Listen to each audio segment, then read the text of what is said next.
Alors, la dépense publique en France, donc elle est à 57% du PIB. Quand on entend ce chiffre, on peut avoir tendance à dire mais c'est beaucoup trop. Parce que ce qu'on laisse entendre quand on mobilise ce chiffre, c'est que, ben vous avez bien compris, si la dette publique c'est 57%, pardon, si la dépense publique c'est 57% du PIB, ça veut dire que la dépense privée c'est que 43%. C'est ça qu'on a dans la tête. C'est que le public s'accapare l'essentiel du PIB. En fait, c'est totalement faux. C'est absolument faux. En fait, on met en rapport le PIB, si vous voulez, c'est, comment dire, 2000 milliards en France. 2000 milliards, ça représente en fait, ça représente la somme des valeurs ajoutées par les entreprises. Quand je dis les entreprises, y compris public. Le public contribue à ce PIB. Il produit l'équivalent de 15% du PIB. Les fameux 333 milliards dont je vous parlais tout à l'heure. Bon. Donc ça, c'est la première approche du PIB. Et on retrouve le même chiffre de 1000 milliards en termes d'utilisation, d'usage en fait de la production. Donc on a une production, on a une valeur ajoutée de 1000 milliards. Et puis on a cette valeur ajoutée, elle est utilisée, soit pour consommer, soit pour investir. 2000 milliards. Consommation, investissement, 2000 milliards. Bon. Alors, il faut savoir que quand on calcule la dette publique, on mélange tout. On additionne, c'est-à-dire, si vous voulez, si on calculait la dépense publique, comme on calcule si on calculait la dépense privée, comme on calcule la dépense publique, donc la dépense publique, je vous dis, on arrive à 57% du PIB. Si on calculait la dépense privée comme on calcule la dépense publique, on arriverait à 400% du PIB. Entre 400 et 500%. Parce qu'en fait, on comptabilise à chaque fois que les administrations publiques dépensent. Mais donc on mélange tout. Si vous voulez, par exemple, l'État, il fait ce qu'on appelle des consommations intermédiaires, 100 milliards. C'est-à-dire qu'il achète des choses au privé pour pouvoir faire vivre les universités. Il achète des stylos, des chaises, des tables. C'est pas lui qui les produit, donc il les achète, il fait un chèque. D'accord ?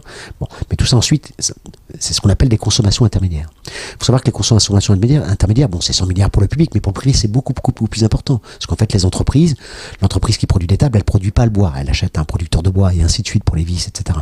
Et donc, il faut savoir que la production en France, c'est 2 fois la valeur ajoutée. La production en France, c'est 4000 milliards. La valeur ajoutée, le PIB, c'est que 2000 milliards. Parce qu'il y a plein de consommations intermédiaires. Donc, vous imaginez si on calculait la dépense privée. L'essentiel des consommations intermédiaires, c'est fait par les entreprises privées. Donc, si on additionne toutes les dépenses que font à un moment donné les ménages, les entreprises, sans même compter les institutions financières, parce que là on fait exploser les chiffres. Mais si on ajoute toutes ces dépenses, on arrive à 400% du PIB. Donc vous avez bien compris, la dépense publique, c'est pas une part du PIB. La dépense publique, c'est 1100 milliards, compte tenu de la façon dont on la calcule. Le PIB, c'est 2000 milliards. Donc on peut dire que c'est 57%, c'est pas faux. Mais ça n'a pas de sens de dire que c'est une part. Parce qu'une part, ça laisse entendre, vous avez bien compris que quand on additionne les parts, on arrive au gâteau entier. Or là, quand on additionne les parts, si on additionne la dépense publique plus la dépense privée, on arrive à 600% ou plus du PIB. Ça n'a pas de sens. Alors revenons sur la dépense publique. Dans la dépense publique, donc en fait, on additionne 2 grands volets. Et c'est pour ça que la dépense publique, en fait, elle est très utile. La dépense publique, surtout dans le contexte actuel, en fait, la dépense publique, c'est ce qui évite aux économies de s'effondrer. La dépense publique, en fait, qu'est-ce qu'il y a dedans ? 1100 milliards, donc la dépense publique. On a 600 milliards, plus de la moitié, 55%, qui est en fait constitué de prestations sociales. C'est-à-dire des prestations sociales, alors avec 2 volets, les prestations sociales en espèces, c'est 400 milliards, donc ce sont les retraites, les allocations chômage, les allocations familiales. Vous avez bien compris que cette dépense publique, c'est aussi de la dépense privée. C'est-à-dire qu'il y a des sommes qui sont prélevées par les administrations publiques, la Sécu essentiellement, et qui sont immédiatement reversées aux ménages. D'accord ? Et alors c'est de la dépense publique dans le sens où ça transite par des comptes publics, mais enfin vous avez bien compris que c'est immédiatement reversé aux ménages. Et ça soutient quoi ? Ça soutient leurs dépenses privées. Qu'est-ce que font les retraités avec leur retraite, avec leur pension de retraite ? Ils achètent essentiellement auprès du privé. Donc ça compte dans la dépense privée d'ailleurs. Ça compte dans ce qu'on appelle, ça soutient la dépense de consommation finale des ménages. Donc, dans la dépense publique, 600 milliards. Dans la dépense publique, il y a 600 milliards déjà, c'est des prestations sociales. C'est-à-dire des sommes qui sont immédiatement prélevées, mais pour être immédiatement reversées aux ménages. 400 milliards, prestations sociales en espèces, je viens d'en parler. 200 milliards, c'est ce qu'on appelle les prestations sociales en nature. C'est-à-dire c'est le remboursement par les administrations publiques de frais engagés par les ménages auprès du privé, le remboursement des médicaments, le remboursement des soins de médecine libérale, les allocations logement. C'est le remboursement d'une partie des loyers. Bon, 400 plus 200, 600. Ensuite, vous avez l'autre partie essentiellement, en fait c'est pas toute la deuxième partie, mais le plus gros poste de la deuxième partie en fait, ça consiste à payer le travail productif du fonctionnaire. Vous avez bien compris, le fonctionnaire ça contribue au PIB. Ça crée pas simplement des choses utiles comme ça contribue au PIB. Moi cet après-midi j'ai augmenté le PIB. Bon. Et mes étudiants ils l'ont consommé.